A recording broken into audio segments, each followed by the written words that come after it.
ஆண்டவராகிய இயேசு கிறிஸ்துவின் இனிதான நாமத்தினால பிரதர் சிஸ்டர் நீங்கள் எப்படி இருக்கீங்க? நான் உங்களுக்காக ஆண்டவருடைய சமூகத்தில் தொடர்ச்சியாக ஜெபம் பண்ணி கொண்டு வருகிறோம். இந்த காணொளி மூலமாக உங்களை பார்க்கிறது பாக்கியமாக நான் நினைக்கிறேன். இந்த தேவனுடைய செய்தியை நீங்கள் பார்க்குறீங்கன்னா உங்களுக்கு மிகப்பெரிய ஒரு ஆசீர்வாதம் உங்களுடைய வாழ்க்கையுடைய பகுதியில் உண்டு. இதில் சப்ஸ்கிரைப் பண்ணுகிறவர்களுக்காக நாங்கள் ஜெபம் பண்ணுகிறோம். தொடர்ச்சியாக உபவாசத்துடைய பகுதியில் நாங்கள் ஜெபம் பண்ணுகிறோம். ஆண்டவர் நிச்சயமாக உங்களை ஆசீர்வதிப்பார். இந்த நாட்களுடைய போது அப்போஸ்தலரை குறித்து ஆண்டவருடைய வார்த்தையை கொடுக்கும்படியாய் கர்த்தருடைய ஆவியானவர் என்னை ஏவினார். இந்த நாட்களுடைய பகுதியில் நம்ம அதிகமாக ஜெபம் பண்ணணும். எதற்காக அப்படின்னா, ஆண்டவரே ஊழியக்காரரை எழுப்பும். நம்ம அநேக பரிசுத்தவான்களுடைய பகுதியை நம்ம இழந்து கொண்டே இருக்கிறோம். ஆயிரக்கணக்கான ஊழியக்காரருடைய பகுதியை, இந்திய தேசத்துடைய பகுதியை, மிஷினரிகளை, அப்போஸ்தலர்களை, தீர்க்கதரிசிகளை, போதகர்களை நம்ம இழந்து கொண்டே இருக்கிறோம். நல்ல சுவிசேஷகர்களாக இழந்து கொண்டே இருக்கிறோம். அதனால இந்த நாட்களுடைய பகுதியில் அதிகமாய் ஆண்டவரே ஊழியக்காரர்களை எழுப்ப வேண்டும் என்று ஜெபிப்பது நம்முடைய கடமையாய் இருக்கிறது. மார்க்கு எழுதின சுவிசேஷத்தின் புஸ்தகம் 1வது அதிகாரம் 17வது வசனத்துடைய பகுதியை நம்ம பார்ப்போமானால், இயேசு அவர்களை நோக்கி என் பின்னே வாருங்கள், உங்களை மனுஷரை பிடிக்கிறவள் ஆக்குவேன் என்று ஆண்டவர் சொன்னார். அப்போஸ்தலருடைய பகுதியில் ஆண்டவர் ஒரு அழைப்பை கொடுக்கும் போது, என் பின்னே வாருங்கள், உங்களை மனுஷரை பிடிக்கிறவள் ஆக்குவேன். அதில் மருத்துவர் இருந்தார், அதில் மீன் பிடிக்கிறவர்கள் இருந்தாங்க. என் நாமத்துக்கு மகிமையாக சொல்கிறேன், ஆண்டவர் ஒரு மனுஷனை பிடிக்கும்படியாய் அழைப்பு கொடுத்தார். அழைப்பு கொடுத்தது மாத்திரமல்ல, அவரவருக்கு ஒவ்வொரு பேருடையவர்களாய் அவர்கள் இருந்தார்கள். லூக்கா சுவிசேஷத்தின் புஸ்தகம் 6வது அதிகாரத்துடைய பகுதியை நம்ம பார்ப்போமானால் 12வது வசனமும் 13வது வசனத்தையும் வாசிக்க கேட்போம். அந்நாட்களிலே அவர் ஜெபம் பண்ணும்படி ஒரு மலையின் மேல் ஏறி ரா முழுவதும் தேவனை நோக்கி ஜெபம் பண்ணி கொண்டிருந்தார். பொழுது விடிந்த போது சீசர்களை வரவழைத்து அவர்களில் 12 பேரை தெரிந்து கொண்டு அவர்களுக்கு அப்போஸ்தலர் என்று பெயரிட்டார். ராமுழுவது ஜெபம் பண்ணினார். பிதாவோடு ஒரு தொடர்பை வைத்தார். வைத்து தம்மோடு யார் இருக்க வேண்டும் என்கிறதை மிக முக்கியமான ஒன்றை ஆண்டவர் தீர்மானம் செய்தார். தீர்மானம் செய்தது மாத்திரமல்ல, அழைக்கப்பட்ட அத்தனை பேருக்கும் அப்போஸ்தலர்கள் என்று பெயரிட்டார். இந்த அப்போஸ்தலர்களுடைய பகுதியை ஆண்டவருடைய நாமத்துக்கு மகிமையா நம்ம பார்ப்போமானா, மார்க்கு எழுதின சுவிசேஷத்தின் புஸ்தகம் 3வது அதிகாரத்துடைய பகுதி 14வது வசனத்துடைய பகுதியை பார்ப்போமானால், அதில் ஒரு ஆசீர்வாதமான வார்த்தை ஒரு கோடிட்டப்பட்டிருக்கிறது. அவர்கள் தம்மோடு கூட இருக்கவும். முதலாவது அவர்கள் தம்மோடு கூட இருக்கவும் என்று வேதம் சொல்கிறது. அப்போஸ்தலர்களை ஆண்டவர் எதற்காக தெரிந்து கொண்டார் அப்படின்னா, தம்மோடு கூட இருக்கிறதற்காய் தெரிந்து கொண்டார். தம்மோடு இருக்கிறதற்காய் தெரிந்து கொண்ட ஆண்டவர் எதற்காக நாம அவர்கிட்ட இருக்கணும் அப்படின்னா, நம்ம வேதத்துல பார்ப்போம்னா, சங்கீதம் 100வது சங்கீதம் 3வது வசனத்துடைய பகுதியை பார்ப்போம்னா, கர்த்தரே தேவன் என்று அறியுங்கள் என்று சொல்லப்பட்டிருக்கிறது. நம்ம ஏன் இருக்கணும் அப்படின்னா, கர்த்தரே தேவன் என்று அறிந்து கொள்வதற்காக இருக்கணும். 2வது பகுதி சொல்லப்பட்டிருக்கு. சங்கீதம் 46வது சங்கீதம் 10வது வசனத்தில் சொல்லப்பட்டிருக்கு, நீங்கள் அமர்ந்திருந்து நானே தேவன் என்று அறிந்து கொள்ளுங்கள் என்று சொல்லப்படுகிறது. அப்ப ஆண்டவருடைய நாமத்துக்கு மகிமையா நம்ம அமர்ந்து இருக்கும் போதுதான் ஆண்டவர் யார் என்று அறிந்து கொள்ள முடியும். அது மாத்திரம் இல்ல, சங்கீதம் 105வது சங்கீதம் 4வது வசனத்துடைய பகுதியை நம்ம பார்ப்போமானா, அங்கு சொல்லப்பட்டிருக்கு, கர்த்தரையும் அவருடைய வல்லமையும் நாடுங்கள் என்று சொல்லப்பட்டிருக்கு. நித்தமும் தேடுங்கள் என்று சொல்லப்பட்டிருக்கு. அப்ப ஆண்டவருடைய நாமத்துக்கு மகிமையா நம்ம தினந்தோறும் தேடுவதற்கு ஆண்டவர் நமக்கு அழைப்பு கொடுக்கிறார். அது மாத்திரம் இல்லங்க, அவரை நோக்கி பார்த்தவர்கள் பிரகாசம் அடைந்தார்கள், அவர்கள் முகம் வெட்கப்பட்டு போவதில்லை. அப்ப தேவன் யார் என்று அப்போஸ்தலர்கள் அறிந்து கொள்ள வேண்டுமானால் அவரோடு கூட இருக்க முதலாவது அர்ப்பணம் செய்ய வேண்டும். நம்முடைய ஆண்டவராகிய இயேசு கிறிஸ்து மகிமையான தெய்வம் மாத்திரமல்ல, எல்லா தலைவர்களிலும் சிறந்த தலைவர் ஆண்டவராகிய இயேசு கிறிஸ்து. இன்னைக்கு ஊழியக்காரங்க பகுதியில தனக்கு பின்பதா தன்னுடைய ஊழியத்துடைய பகுதியை செய்வதற்கு ஆட்களுடைய பகுதியை எழுப்புவது இல்லை. அந்த நிலைகள் குறைந்து போய்விட்டது. ஏன் அப்படின்னா, எழுப்புனா ஓவர்டேக் பகுதி பண்ணிடுறாங்க அப்படின்ற ஒரு சோதனையுடைய பகுதி இருந்துட்டு இருக்கு. ஆனா ஆண்டவராகிய இயேசு கிறிஸ்து தன்னுடைய ஊழியத்துடைய பகுதியை தனக்கு பின்பதாய் செய்வதற்கு அப்போஸ்தலர்களை தெரிந்து கொண்டால், அந்த அப்போஸ்தலர்கள் ஆண்டவருடைய நாமத்துக்கு மகிமையா அவர்கள் வல்லமையான ஊழியம் செய்கிறவராய் மாறினார்கள். அதுக்கு மாடல் யாரு அப்படின்னு ஆண்டவராகிய இயேசு கிறிஸ்து உங்களை தலைவனாய் ஆண்டவர் தேர்ந்தெடுத்திருக்கிறார். தலைவன், உலகத்தில் இருக்கிற தலைவன் பேசி பேசி பேசி பேசி பேசி தலைவனாய் மாறுகிறான். ஆனா அப்போஸ்தலர்களாய் மாறுவதற்கு அழைப்பு மாத்திரமல்ல, ஆண்டவருடைய சமூகத்தில் யாராரு இருக்கிறார்களோ அவர்கள் எல்லாம் ஆண்டவருடைய நாமத்துக்கு மரியா காலங்கள் ஆகும்போது அழைப்பை ஆண்டவர் அதிகாரப்படுத்துகிறார். ஆண்டவருடைய நாமத்துக்கு மகிமையா ஒரு மனுஷனை பார்க்கலாம்.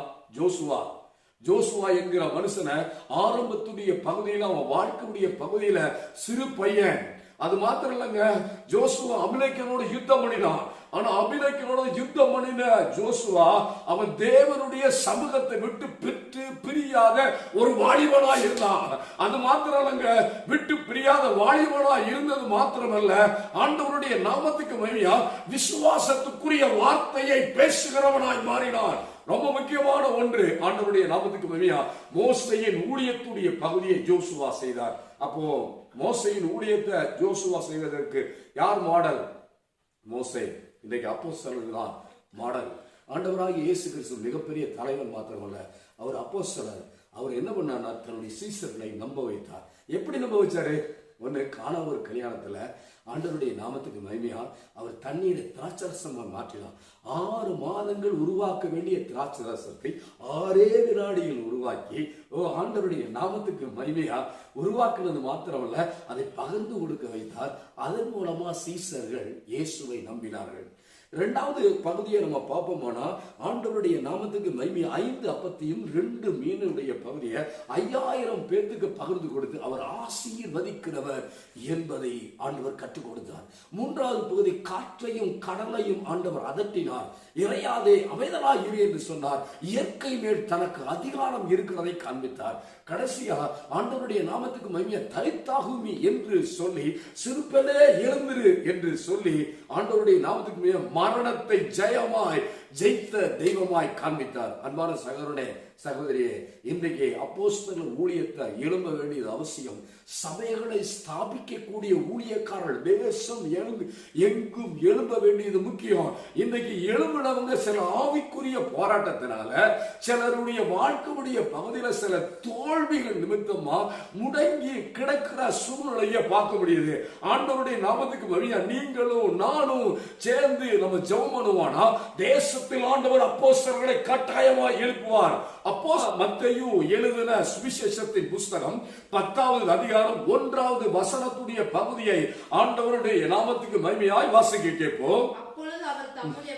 அப்பொழுது அவர் தம்முடைய 12 சீஷர்களை தம்மிடத்தில் வரவழைத்து அசுத்த ஆவிகளை துரத்தவும், சகல வியாதிகளையும் சகல நோய்களை நீக்கவும் அவர்களுக்கு அதிகாரம். யாருக்கு அதிகாரம் கொடுத்தார் அப்படின்னா, அப்போஸ்தலருக்கு அதிகாரம் கொடுத்தார். என்ன அதிகாரம் கொடுத்தாரு? சகல விதமான வியாதியும் சகல விதமான நோயையும் நீக்குவதற்கு ஆண்டவர் அதிகாரம் கொடுத்தார்.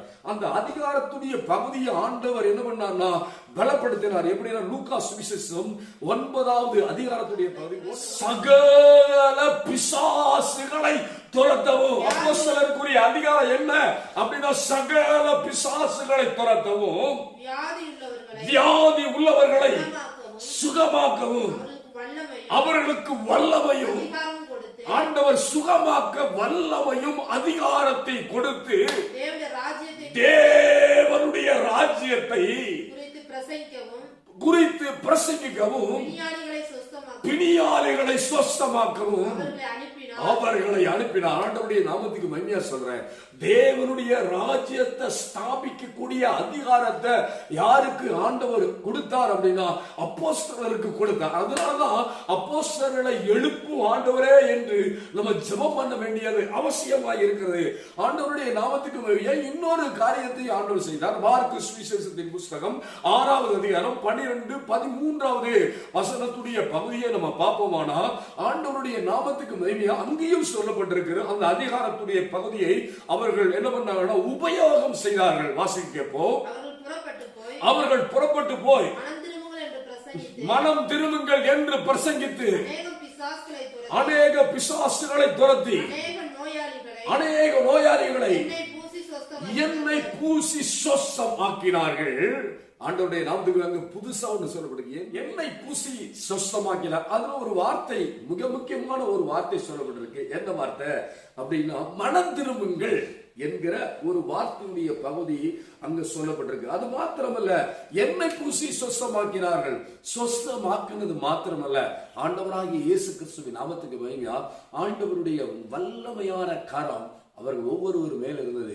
அதனால் என்ன நடந்தது அப்படின்னா, விசுவாசிக்கிறவர்களால் நடக்கும் அடையாளங்கள் யாவன, என் நாமத்திலான பிசாசுகளை துரத்துவார்கள், நவமான பாஷையை பேசுவாங்க, சர்ப்பத்தை எடுப்பாங்க, சாவுக்கு ஏதோனதை குடித்தாலும் அது அவர்களை சேதப்படுத்தாது என்கிற வார்த்தையுடைய பகுதி ஆண்டவர் சொன்னார். அப்ப அதிகாரத்தை கொடுத்த ஆண்டவர்கள் என்று வேதம் சொல்கிறது. மார்க்கு சுவிசேஷத்தின் புஸ்தகம் 16வது அதிகாரத்துடைய பகுதி 20வது வசனத்துடைய பகுதியை நம்ம பார்ப்போமானா, அவர்களுக்கு கொடுத்த மாத்திரம் இல்ல, மனுஷனை பிடிக்கிறவன் ஆக்குவேன் என்று சொன்னது மாத்திரம் இல்ல, ஆண்டவர் அவர்களுக்கு வேலை கொடுத்தார். என்ன வேலையை கொடுத்தார் வாசிப்போம். அவர்கள் புறப்பட்டு போய் எங்கு பிரசங்கம் பண்ணினார்கள். கர்த்தர் அவர்களுடனே கூட கிரியையை நடப்பித்து அவர்களால் நடந்த அடையாளங்களினாலும் வசனத்தை உறுதிப்படுத்தினார் என்று வேதம் சொல்லுது. அப்போ நம்ம வேலை, அப்போஸ்தலருடைய வேலை ஒரு வேலை இருக்கு. அவருடைய சமூகத்துல இருக்கிறது மாத்திரம் இல்ல, அவருடைய வார்த்தையை பிரசங்கிக்கிறார். அப்ப அவர்கள் மூலமா என்ன நடக்குது அப்படின்னா கிரியைகள் நடக்குது. இன்னொரு பகுதியை மத்தேயு 28வது அதிகாரம் 18வது வசனத்துடைய பகுதியை நம்ம பார்ப்போமானால், அப்பொழுது இயேசு சமீபத்தில் வந்து அவர்களை நோக்கி வானத்தில் பூமியிலும் சகல அதிகாரம் எனக்கு கொடுக்கப்பட்டிருக்கு. அப்ப ஆண்டவருடைய நாமத்துக்கு மகிமையா அப்போஸ்தலருக்கு ஒரு அதிகாரம் கொடுக்கப்பட்டிருக்கு. என்னது? வானத்திலும் பூமியிலும் சகல அதிகாரத்தை ஆண்டவர் கொடுத்திருக்கிறார். அந்த அதிகாரத்தை அறிந்து கொள்ளும் போது, அந்த அதிகாரத்துடைய பகுதியை ஒரு அப்போஸ்தலர் எடுத்துக்கொள்ளும் போது தேவனுடைய வல்லமை அவரிடத்திலிருந்து வெளிப்படுகிறது. அந்த வசனத்துடைய பகுதி கீழ்ப்பகுதி சொல்லப்படுகிறது. ஆகையால் நீங்கள் புறப்பட்டு போய் சகல ஜாதிகளையும் சீசராக்கி பிதா குமாரன் பரிசுத்த ஆவியின் நாமத்தினாலே ஞானஸ்தானம் கொடுத்து நான் உங்களுக்கு கட்டளையிட்ட யாவையும் அவர்கள் கை கொள்ளும்படி. அது ரொம்ப முக்கியமான ஒண்ணு. ஆண்டவர் ஒரு முக்கியமான வேலையை கொடுத்தாரு. என்னது? பிதா குமாரன் பரிசுத்த ஆவியின் நாமத்தினால ஞானஸ்தானம் கொடுக்கணும். அப்போ ஆண்டவருடைய நாமத்துக்கு மகிமையா அப்போஸ்தலர்கள் ஆத்தும ஆதாயத்தின் ஊழியத்தை செய்யணும். அது மாத்திரம் இல்லைங்க, அந்த ஊழியத்தை செஞ்சது மாத்திரமல்ல, அவர் சொன்னார் கட்டளை இட்ட யாவையும் அவர்கள் கை கொள்ளும்படி. அப்போ அப்போஸ்தலருக்கு ஒரு வேலை இருக்கு, உபதேசம் செய்கிற வேலை ரொம்ப முக்கியம். ஆண்டவருடைய நாமத்துக்கு மகிமையா உபதேசம் செய்யணும். அடுத்து வாசிப்போம். இதோ உலகத்தின் முடிவு பரியந்தமும் சகல நாட்களும் உங்களுடனே கூட இருக்கிற ஆண்டவருடைய நாமத்துக்கு மகிமையா சகல நாட்களும் கூட இருக்கிற தகப்பன் இன்னைக்கு நம்மளோட இருக்கிறார்.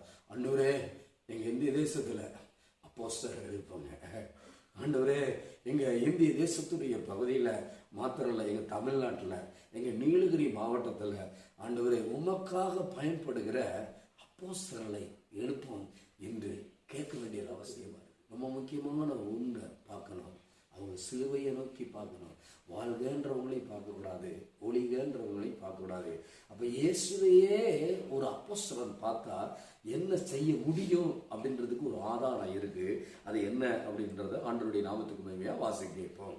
மெய்யாகவே மெய்யாகவே மெய்யாகவே மெய்யாகவே நான் உங்களுக்கு சொல்லுகிறேன், நான் என் பிதாவினிடத்துக்கு போகிறபடியினால் என்ன விசுவாசிக்கிறவன் நான் செய்த கிரியையை தானும் செய்வான், இவைகளை பார்க்கணும். பெரிய கிரியை செய்ய பிரதர் உங்களுக்கு அழைப்பு கொடுக்கிறாரு, உங்களுக்கு அழைப்பு கொடுக்கிறாரு. அந்த அழைப்புக்கு நேரம் வாங்க. நம்ம வளர்க்குற கோழியை நம்ம பார்க்குறோம். அந்த வளர்க்குற கோழி நம்ம வீட்டில் 2 வருஷம் இருக்குதுன்னா அந்த கோழி திரும்ப காத்திருக்கும் போது ஒரு காரியம் பண்ணுது. அதை குஞ்சு பொறிச்சு அதை இன விருத்தி செய்யுது. அப்போஸ்தலராக இருக்கிற ஒவ்வொரு ஊழியக்காரரும் மற்ற ஊழியக்காரரை எழுப்பணும். மற்ற ஊழியக்காரரை எழுப்பும்போது தான் தேவனுடைய திட்டத்தை நிறைவேற்றுவதற்கு ஆண்டவர் பயன்படுத்த முடியும். பயன்பட்ட மோசே அடுத்த ஊழியக்காரர் எழுப்பினார். பயன்பட்ட மிகப்பெரிய தீர்க்கதரிசியாக இருந்த எலியா தனக்கு பின்பதாக எலிசாவை எழுப்பினார். ஆண்டவருடைய நாமத்துக்கு மகிமையா. இயேசு கூட 12 பேரை எழுப்பினார். 12 பேரை எழுப்பி 70 பேரை எழுப்பினார். 70 பேர் எழுப்பினது தான் இன்னைக்கு உலகம் முழுவதும் தெய்வீக ஊழியக்காரர்கள் எழுப்பியிருக்காங்க. நம்மளுக்கு மேலான ஒரு கடமை இருக்கு. ஊழியக்காரர்களுக்காக ஜெபிக்க, ஊழியக்காரர்கள் எழுப்ப, அதுக்கு ஒன்று அர்ப்பணம் செய்ய ஆண்டவர் தான் ஆசீர்வதிப்பார். ஊழியக்காரருக்கு கொடுக்கப்பட்ட இன்னொரு ஆசீர்வாதமான வார்த்தை சொல்லப்பட்டிருக்கு. மத்தேயு புஸ்தகம் 10வது அதிகாரம் 12வது வசனத்துடைய பகுதி. அப்போஸ்தலருக்கு கொடுக்கப்பட்ட அதிகாரத்தின் ஒரு மிகப்பெரிய அதிகாரம் என்ன அப்படின்னு நம்ம பார்ப்போம்னா, ஒரு வீட்டுக்குள்ள நுழையும் போது அந்த வீட்டை ஆசீர்வதிங்க. அப்போஸ்தலனுடைய ஆசீர்வாதம் அந்த உபதேசத்தை கேட்கும்போது நம்முடைய வாழ்க்கையுடைய போது நம்முடைய குடும்பங்கள் ஆசீர்வதிக்கப்பட போகுது. தம்பி தங்கச்சி, இந்த வாரத்தில் இந்த லாக்டவுனுடைய பகுதியில் நம்ம நிறைய ஊழியக்காரரை இழந்துட்டோம், நிறைய பரிசுத்தவான்களை இழந்துட்டோம். அது இன்னைக்கு நீங்கள் ஊழியக்காரர் எழுப்ப முடியாது, கேட்க வேண்டியது ரொம்ப அவசியம். தகப்பனே, இயேசு கிறிஸ்துவின் நாமத்தினால இதை பார்க்கிற ஒவ்வொரு சகோதரிக்காய் ஜெபம் பண்ணுகிறப்பா. அன்னைக்கு எசேயாவை பார்த்து நீங்கள் கேட்டீங்க, ஆண்டவரே என் காரியமா யார் போவா என்று சொல்லும்போது ஏசாயா ஆண்டவரே தன்னை அர்ப்பணம் செய்தானப்பா. இன்னைக்கு தன்னை அர்ப்பணம் செய்யக்கூடிய ஊழியர்களை எழுப்பணும், விசுவாச மக்களை எழுப்பும். ஆண்டவரே, எங்க தேசத்துக்கு நிறைய ஊழியக்காரர்கள் இழந்துட்டப்பா, நிறைய பரிசுத்தவான்களை இழந்துட்டப்பா, நிறைய உண்மை உள்ளவர்களை இழந்துட்டப்பா. இன்னும் ஒரு விஷயம் நாங்கள் ஜெபம் பண்ணுகிறோம். எங்கள் தேசத்துடைய பகுதியில், எங்கள் டிஸ்ட்ரிக்டுடைய பகுதியில், எங்கள் தாலுக்காவுடைய பகுதியில் ஏசப்பா அப்போஸ்தலர்களை எழுப்புவீராக, தீர்க்கதரிசிகளை எழுப்புவீராக, போதர்களை எழுப்புவீராக, மெய்ப்பர்களை எழுப்புவீராக, சுவிசேஷகர்களை எழுப்புவீராக, உதவிக்கார ஊழியம் செய்கிறவர்களை எழுப்புவீராக, ஜெபிக்கிறவர்களை எழுப்புவீராக, கொடுக்கிறவர்களை எழுப்புவீராக என்று கண்ணீரோடு பாதத்தில் கேட்கிறாப்பா. ஒவ்வொரு ஊழியக்கார குடும்பத்து மேலும் நீ இரக்கமாயிருப்பீராக என்று சொல்லி நாங்கள் ஜெபம் பண்ணுகிறோம். எங்க ஜெபத்தை கேட்டு நீங்க அப்போஸ்தலர்களை எழுப்பினதற்காக நன்றி என்று சொல்லி ஜெபம் பண்ணுகிறோம். இயேசுவின் நாமத்தில் ஜெபிக்கிறேன் ஜீவனுள்ள பிதாவே. ஆமென், ஆமென்.